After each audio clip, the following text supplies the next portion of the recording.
Baik, selamat pagi teman-teman. Salam sejahtera untuk kita semua. Assalamualaikum warahmatullahi wabarakatuh. Apa kabarnya teman-teman? Semoga saja kita semua masih diberikan kesehatan dan tidak ada kendala ataupun musibah yang menimpa kita semua. Kembali lagi di sini saya hadir di tengah-tengah waktu istirahat teman-teman semuanya. Tentu saja akan memaparkan ataupun menyampaikan sedikit edukasi dan kali ini saya akan memaparkan sedikit pengetahuan mengenai akuntansi teman-teman.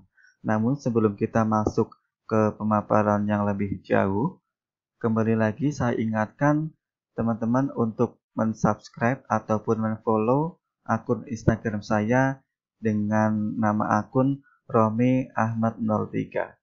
Jangan lupa untuk mengaktifkan tombol lonceng supaya teman-teman mendapatkan notifikasi apabila saya mengunggah video terbaru. Begitu teman-teman. Baik, langsung saja kita masuk ke pemaparan. Kali ini saya akan menyampaikan sedikit tema dengan judul siklus akuntansi. Nah, teman-teman mungkin ada yang masih duduk di bangku SMK ataupun baru masuk kuliah dan mengambil jurusan ataupun program studi akuntansi. Begitu. Nah, sebelum kita masuk ke pemaparan yang lebih jauh, alangkah lebih baiknya kita ketahui terlebih dahulu apakah arti dari akuntansi.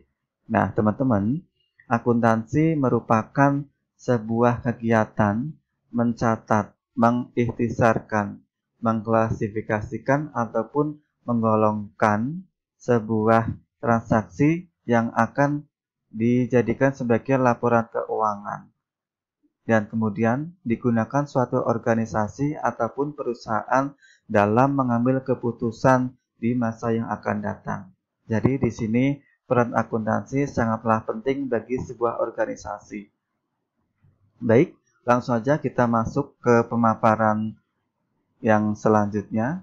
Kita awali dengan sheet nama-nama akun. Di sini sudah ada kode akun dan nama akun. Ini kode akunnya sudah ada masing-masing dan namanya ada kas, piutang usaha, sewa dibayar di muka, perlengkapan, dan lain sebagainya.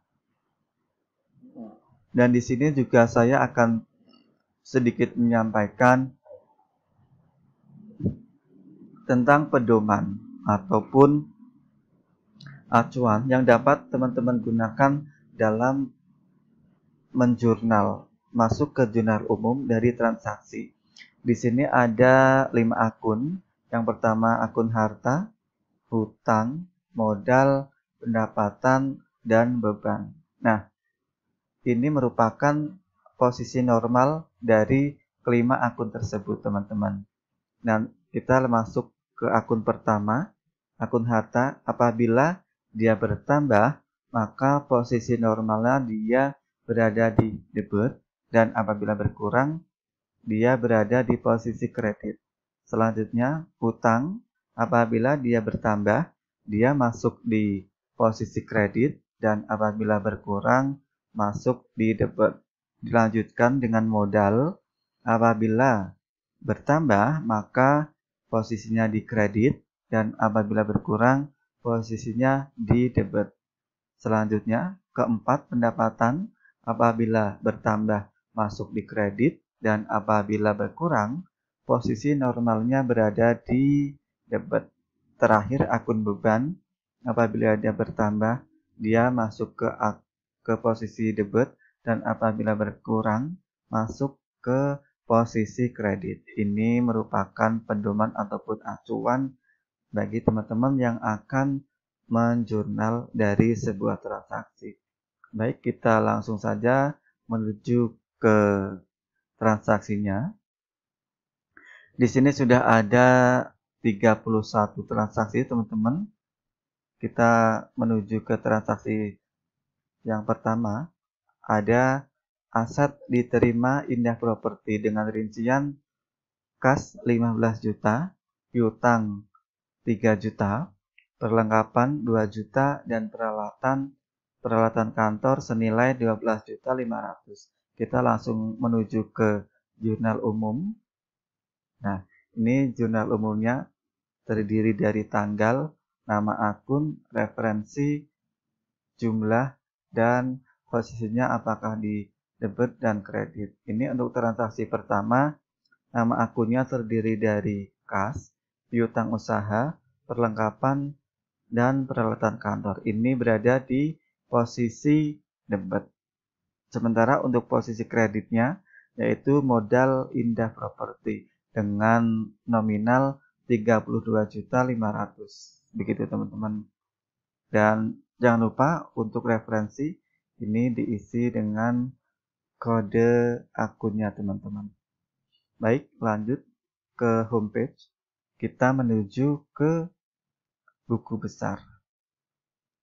Di sini akun pertama yaitu kas dengan posisi di tanggalnya itu jangan lupa untuk mencatat dari tanggal yang paling kecil hingga yang paling besar. Kemudian keterangannya ini merupakan transaksi, referensi ini dari jurnal umum halaman 1, halaman 2 ataupun halaman 3. Tentu saja ada posisi debit dan kredit, dan saldo dari akun kas yaitu berada di posisi debit. Begitu teman-teman. Ini untuk buku besarnya. Ada piutang usaha, sewa dibayar di muka, perlengkapan, kemudian asuransi dibayar di muka, dan lain sebagainya. Baik, kita lanjutkan ke homepage. Kita menuju ke neraca lajur. Nah, ini neraca lajur ataupun balance sheet dan kertas kerja. Ini ada nama-nama akun. Ini terdiri dari 10 kolom. Ada neraca saldo, jurnal penyesuaian, neraca lajur setelah penyesuaian, neraca saldo setelah penyesuaian, laba rugi, dan neraca. Nah, di neraca lajur ini kita sudah dapat menyusun laporan keuangan teman-teman. Karena ini sudah ada laba rugi dan juga neraca. Ini sudah ada, kita sudah dapat mengetahui ini untuk labanya, dan neraca juga sudah dapat kita ketahui. Ini nominalnya sama 54.500.000. Laba rugi juga sama. Begitu. Baik, kita lanjutkan ke sheet berikutnya. Kita menuju ke laba rugi. Ini laba rugi perusahaan jasa terdiri dari kode akun, nama akun, dan nominalnya. Ini untuk pendapatannya senilai 23.800.000, sedangkan untuk beban gajinya, beban gaji, sewa kantor, penyusutan, dan lain totalnya 5.630.000. Begitu. Ini adalah laba rugi, penghitungannya pendapatan dikurangi dari beban-beban, maka akan ketemu nominal laba tersebut, yaitu 18.170.000. Begitu. Ini untuk laba rugi. Kita lanjutkan ke akun perubahan modal. Di sini sudah ada perubahan modal untuk periode Januari. Ada kode akun, nama akun. Nah, modal awalnya yaitu 32.500.000. Prive yaitu pengambilan dana untuk kepentingan pribadi. Ini posisinya mengurangi, totalnya 5 juta. Dan laba tahun berjalan nominal 18.170.000. Maka untuk modal akhir dari Indah Properti yaitu modal awal dikurangi prive dan ditambahkan dengan laba tahun berjalan, maka ketemu hasil modal akhirnya yaitu 45.670.000. Baik, lanjutkan ke sheet berikutnya. Kita ke neraca ataupun posisi keuangan. Di sini sudah ada aktiva dan pasiva. Untuk aktiva terdiri dari aktiva lancar dan aktiva tetap. Untuk akun-akun aktiva lancar, pertama ada kas, piutang, sewa dibayar di muka, perlengkapan, dan asuransi dibayar di muka dengan total aktiva lancar senilai 35 juta. Sementara untuk aktiva tetap terdiri dari peralatan kantor dikurangi dengan akumulasi penyusutan peralatan kantor nominalnya 470.000.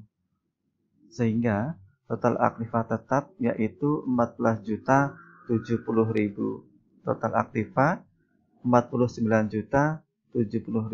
Sementara di posisi sebelah kanan ini pasifa terdiri dari kewajiban lancar.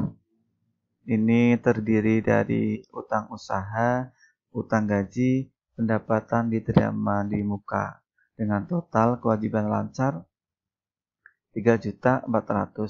Sementara untuk akun equity ataupun modal terdiri dari modal awal ini 32.500.000, prefer ini mengurangi, dan laba tahun berjalan 18.170.000.